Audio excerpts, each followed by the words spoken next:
Hello, and welcome back to Speak English Daily. Hi, everyone. We are very happy to see you here today.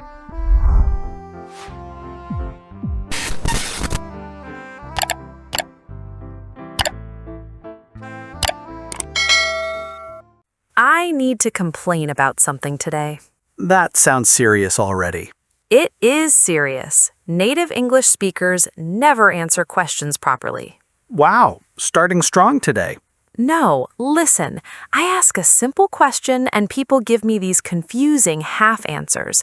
I leave the conversation with more confusion than before. I think a lot of English learners feel that way. Last week, I asked my friend, "Did you like the restaurant?" And she said, "It was kinda interesting." Ah, there it is. What does that even mean? Did she like it or not? Probably not. Then why didn't she just say no? Because native English conversations are often less direct than people expect. Many speakers try to protect the other person's feelings or avoid sounding harsh. So everybody is secretly speaking in code? Sometimes, yes. That explains so much. I once cooked dinner for my cousin and I asked him, "Do you like my cooking?" He looked at me for 2 seconds and then said, "Well, it's interesting." Oh no. I thought that was good. I smiled proudly and gave him more food. That poor man was trapped. Wait, interesting is bad? Not always, but when someone describes food as interesting, there's a decent chance they're trying to avoid saying they don't enjoy it. English is exhausting. It can feel that way because the real meaning is sometimes hidden behind softer language. So if someone says my food is interesting, I should prepare emotionally? Maybe just a little. See, you just did it too. Did what? Maybe just a little. Why not simply say, "Yes, your food was bad"? Because that sounds painful. But at least it's clear. True, but many native speakers grow up learning that being too direct can sound rude, aggressive, or uncomfortable. Even with small things? Especially with small things. Imagine your friend gets a terrible haircut and asks, "Do you like it?" I would say no. And your friend might cry. Fair point. So many people soften their opinions. They might say, "It's kinda different," or "I'm still getting used to it." Which secretly means, "Please wear a hat." More or less. This explains why I get confused in conversations. I keep listening to the words, but native speakers are also listening for feelings and social meaning. That's a huge part of it. I remember asking a coworker, "Are you free this weekend?" And she said, "I'm sort of busy." That usually means she doesn't want to commit. But sort of busy sounds like she still has some free time. Technically, yes. Socially, maybe not. So I invited her to 3 more events. Oh no. Then she stopped replying to my messages. Because she was probably trying to refuse politely. Why are native speakers afraid of the word no?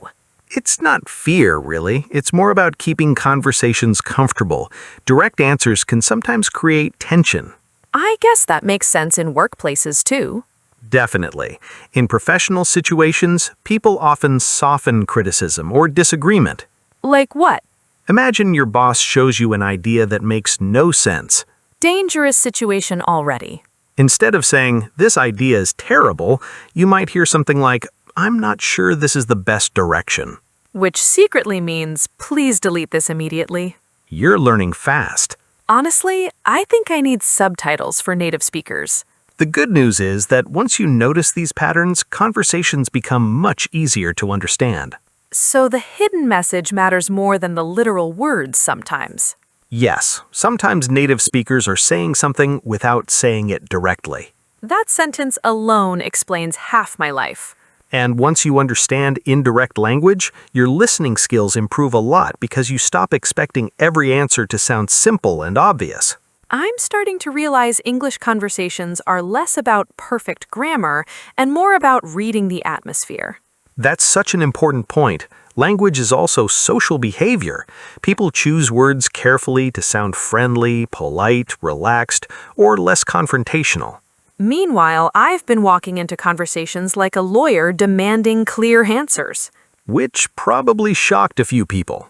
A little. Today is already becoming a very useful episode. You know what makes this even harder? What? The fake hopeful answers. Ah, yes, those are dangerous. I once invited a classmate to my birthday dinner, and she said, "I'll think about it." Classic. So I waited. And? 3 days later, I asked again. She said, "We'll see." Another classic. Then, on the day of the dinner, she suddenly became super busy. Which means she probably didn't want to come from the beginning. Then why not just say no immediately? Because many native speakers feel that a direct no can sound cold or uncomfortable, so instead they soften the refusal. Softening sounds emotionally expensive. Maybe a little, but socially it helps people avoid awkwardness. I need a translation dictionary. "I'll think about it" actually means probably not. Sometimes yes, though context matters. Context is attacking me again. Let's break this down. There are many indirect ways native speakers refuse invitations, reject ideas, or avoid conflict without sounding harsh. This is survival training now. Imagine your friend says, "Do you want to go hiking at 6 a.m. on Saturday?" First of all, terrible invitation. And instead of saying, "That sounds horrible," many people say, "Maybe another time." Which secretly means never. Not always never, but definitely not this Saturday. English speakers are committed to emotional safety. Pretty much. Give me more examples before I accidentally attend another unwanted hiking trip. Okay, here's a workplace example. Imagine someone in a meeting says, "What if we finish this entire project by tomorrow morning?" Unrealistic already. Instead of saying, "That's impossible," another coworker might say, "That might be difficult." That sounds so calm. But the hidden meaning is strong. "That might be difficult" often means there is absolutely no chance. Wow, English is full of polite panic. That's a great description. I think learners expect native speakers to communicate directly because movies and textbooks make conversations seem simple. True. Real conversations are usually softer and less clear. Especially in offices. Definitely.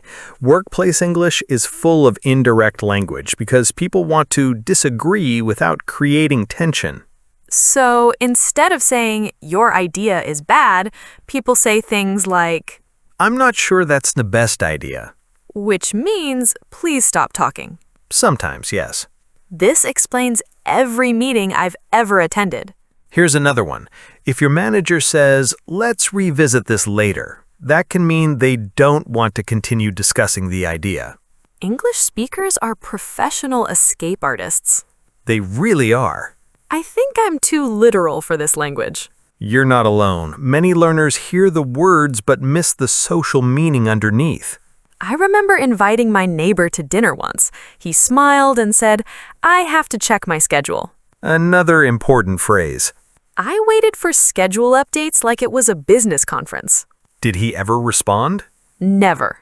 Then he was probably refusing politely. His schedule must still be under investigation.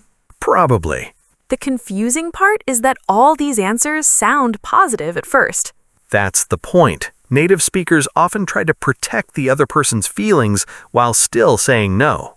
So the answer becomes softer, vaguer, and emotionally safer. Right. I want to test myself now. Give me situations and I'll guess the hidden meaning. Good idea. Ready? Ready. We should totally get coffee sometime. Real invitation? Maybe, but sometimes it's just a friendly goodbye without real plans. Evil. I'll let you know. Probably no. Correct. I'm learning. That could be challenging. Workplace version of absolutely impossible. Very good. I feel like I'm decoding secret messages. That's honestly part of becoming fluent. Understanding hidden meaning is just as important as vocabulary and grammar. Okay, my turn now. Go ahead. Hey Mike, do you want to help me move apartments this weekend? We'll see. So, no. I mean, I do have a few things going on. Still no. It might be difficult to make it work. Extra no. Maybe another time. Massive no. I'll think about it. Mike, you just rejected me 4 different times in one conversation. Politely, though. I suddenly miss direct communication. Even though indirect language can feel confusing, it helps conversations stay smoother and less confrontational in many English-speaking cultures. You know what surprised me while preparing for this episode? What's that? Native speakers are indirect even when they agree with you. That's very true. I thought indirect language was mostly for refusing things politely. A lot of learners think that, but native speakers also soften yes answers because sounding too intense can feel awkward in some situations. That is unbelievable to me. Imagine somebody casually says, "Do you want to grab coffee later?" I would say, yes, absolutely, let's go right now. Which sounds enthusiastic, but maybe a little too enthusiastic for a casual invitation. So now I'm aggressive when saying yes, too? Not aggressive, just very energetic. English conversations are emotionally delicate little flowers. Sometimes people prefer relaxed energy instead of huge emotional reactions. So what would a native speaker say instead? Usually something softer like, "Yeah, probably," or "sounds good." Yeah, probably sounds uncertain, though. It can sound uncertain literally, but socially it often means yes. Why can't people just communicate clearly? Because conversations are also about tone, comfort, and matching the energy of the other person. Matching energy. That's interesting. If somebody casually invites you for coffee and you respond like you just won the lottery, it can feel socially unbalanced. I need to reduce my emotional volume. Maybe just slightly. There you go again with the soft, indirect language. I'm committed to today's topic. Give me more examples of indirect yes answers. Sure. One very common phrase is, "I'd be up for that." That sounds cool. It does. It means you're interested and willing, but in a relaxed way. So if somebody says, want to watch a movie tonight? I can say, yeah, I'd be up for that. Perfect. Better than screaming, yes, cinema is my destiny. Much better socially. Good to know. Another common one is, "I could do that." That sounds almost lazy. A little, but native speakers often avoid sounding too eager because too much enthusiasm can sometimes feel intense. This is such a strange cultural detail. It really is. In some cultures, direct excitement feels warm and friendly. In others, people prefer a calmer style. So learners shouldn't think native speakers are cold if they sound less emotional. Right. Sometimes a relaxed, "sounds good," means genuine interest. I think learners often expect yes to sound dramatic and obvious, Meanwhile, native speakers are quietly saying, "Yeah, that works for me." which secretly means yes. Yes. Finally, a direct answer. Don't get used to it. Let's do role plays. I need practice before I accidentally scare more people with enthusiasm. Okay, weekend plans first. Go ahead. "Hey Anna, a few of us are going to the beach on Sunday. Want to come?" Yes, I have been waiting my entire life for this moment. Way too intense. Fine. Yeah, I'd be up for that. Much more natural. I feel calmer already. Coffee invitation next. "Do you want to grab coffee after work?" Sounds good. Perfect. Wow. Native English communication is basically controlled emotional management. That's not completely wrong. Group project example next. Could you help us with the presentation slides this week? I could do that. Great. Even though it sounds less enthusiastic, it still feels friendly. That's the important part. Native speakers often try to sound cooperative without sounding overly intense or overly certain. I've noticed another thing too. What? Sometimes people say, why not, instead of yes. Very common.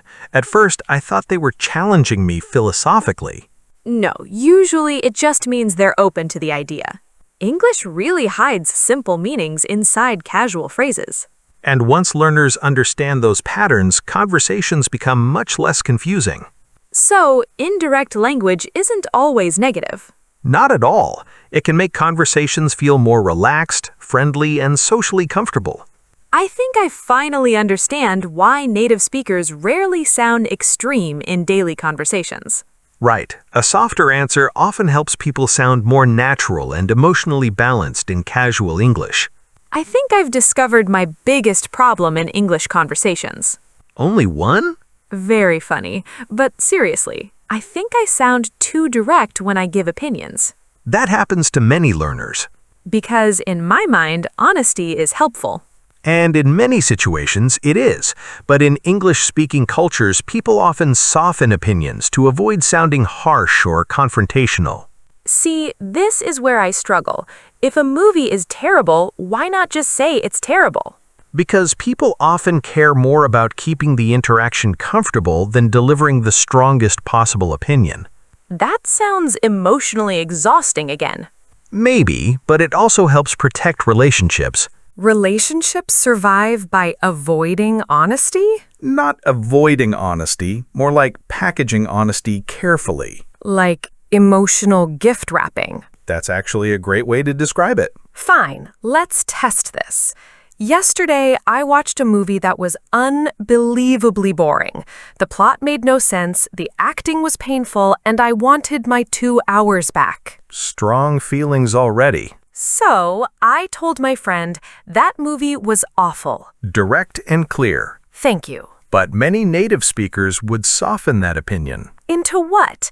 This cinematic disaster touched my soul? More like, it wasn't really my thing. That sentence is so gentle. Exactly. It expresses dislike without sounding aggressive. But it also sounds weaker. Sometimes weaker language feels socially safer. So, native speakers intentionally reduce emotional intensity? Very often, yes. Give me another example. Instead of saying, that restaurant was bad, people might say, I didn't totally love it. Which means they hated it. Potentially. Native speakers are masters of polite disappointment. That phrase should be on a t-shirt. I once made the mistake of being honest about fashion. Oh no. My friend asked, "What do you think about my jacket?"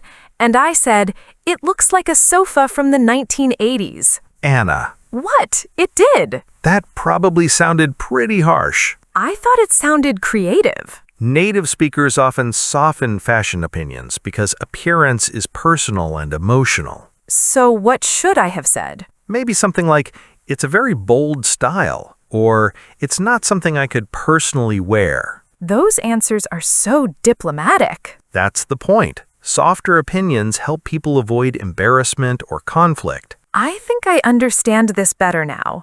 The real goal is not winning the conversation. The goal is keeping the conversation comfortable. That's a huge part of it.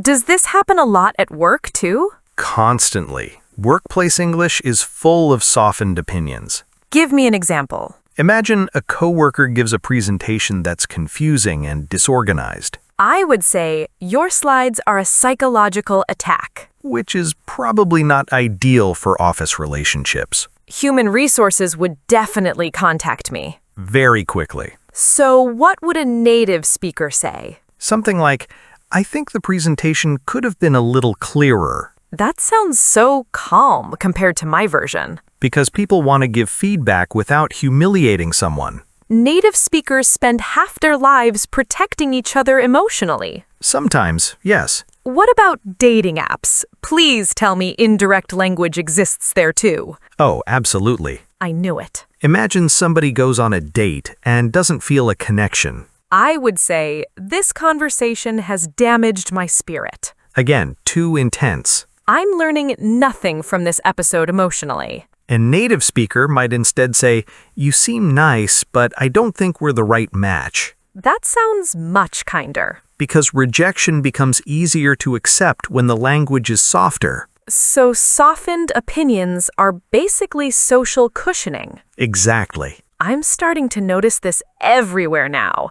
Food reviews, movies, coworkers, dating, fashion. Even tiny daily situations. Like what? Someone cooks dinner for you and the food isn't amazing. Dangerous situation. Instead of saying, this tastes bad, people say, it could use a little more flavor. Which means, please call a professional chef. Potentially. I feel like native speakers are constantly translating their real thoughts into safer language. Sometimes they are, especially when relationships matter. So, if learners sound too direct, native speakers may not think they're rude people, they may just notice a cultural difference. Right. Most of the time, it's not about bad intentions, it's about communication style. That's actually comforting. And once learners understand how softened opinions work, they can choose when to sound more direct and when to sound more diplomatic, depending on the situation. I need to confess something. This sounds dangerous already. I think native speakers have been lying to me for years. That's a strong accusation. No, seriously. After this conversation, I'm realizing that half the phrases I hear don't mean what I thought they meant. Welcome to Advanced Conversational English. I feel betrayed by the phrase interesting. That word causes emotional damage to many learners. Because I used to think interesting was positive. Sometimes it is. There's that uncertainty again. Context matters a lot. If someone reacts to your idea with a long pause and then says, interesting, there's a decent chance they disagree or dislike the idea. So, interesting can secretly mean, I hate this. Potentially, yes. English is a psychological puzzle. A very polite psychological puzzle. I remember showing my artwork to a friend once. She stared at it quietly and said, interesting. Oh no. I thought she was impressed. She may have been trying to avoid saying something negative. I framed that drawing and put it in my living room. That makes the story even better. I trusted the word interesting, Mike. Many learners do. Give me more secret phrases before I embarrass myself again. Okay, here's a classic one. That's one way to do it. Sounds supportive. Often it's not. What does it secretly mean? Usually something like, I don't think that's a good idea. That sentence is unbelievably sneaky. Native speakers often use vague language to soften disagreement. So if I proudly explain my cooking method and somebody says, well, that's one way to do it, I should probably stop cooking immediately. Maybe reconsider a few decisions, yes. Incredible. Another important one is sure. Wait, sure means yes. Technically, yes, but tone changes everything. Oh no, tone has entered the conversation again. If somebody responds with an excited sure, that's positive, but a slow or flat sure can mean reluctant agreement or mild annoyance. So one tiny word can have multiple emotional meanings?